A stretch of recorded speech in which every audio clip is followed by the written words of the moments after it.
Tonight, President Bongbong Marcos and his wife Liza are off to the Vatican to join thousands of mourners of Pope Francis. For the latest, we have Jovi Francisco live from St. Peter's Square in the Vatican to give us an update. Jovi, what can you tell us about today? Kamusta yung security? Hinigpitan na ba? Dumami ba yung mga tao?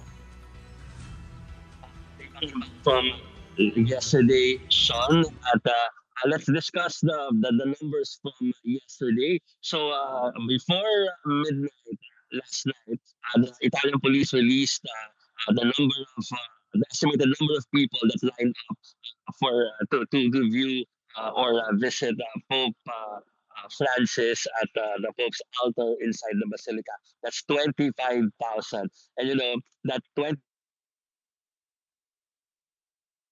55,000 figure is hindi pa lang sa cutoff ng 12 midnight. By that time, ang haba pa ng pila from the altar hanggang dito sa main road kung saan ako naroon, leading to the basilica or the square.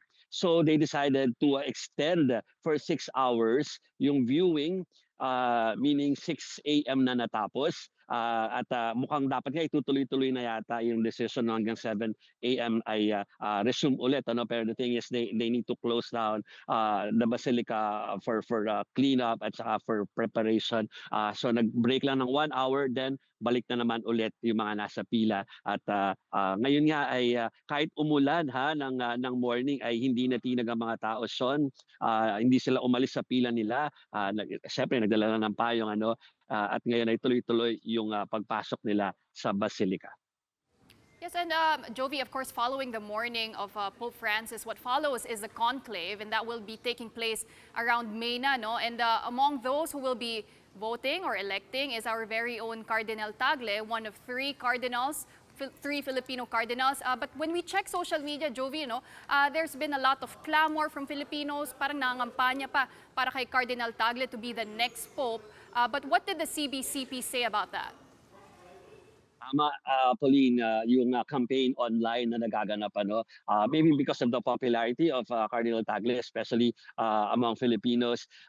Can I just say that may effect na yan, dahil kanina lang while we were reporting sa mga earlier programs natin, lumapit yung foreign media, yung mga kasamahan natin dito na accredited. At nagtatanong na rin sila kung how to reach Cardinal Tagle because they want to interview him because nga of the yung parang mga usap-usapan online about him. So that led yung sa CBCP to come up with a statement discouraging our people or the Catholics to nagawin yung pagka-campaign lalo na online because yun nga hindi naman ito parang online contest, hindi ito voting for a fan favorite dahil ibang klaseng proseso ang conclave. And also the priests again reminded people, especially mga priests na nakausap natin dito, na parang meron pa munang funeral na iniintindi hanggang Sabado yan.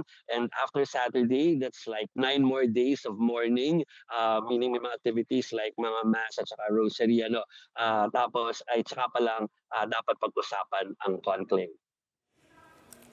Okay, maraming salamat sa update na yan. Jovi Francisco reporting to us live from St. Peter's Square in the Vatican.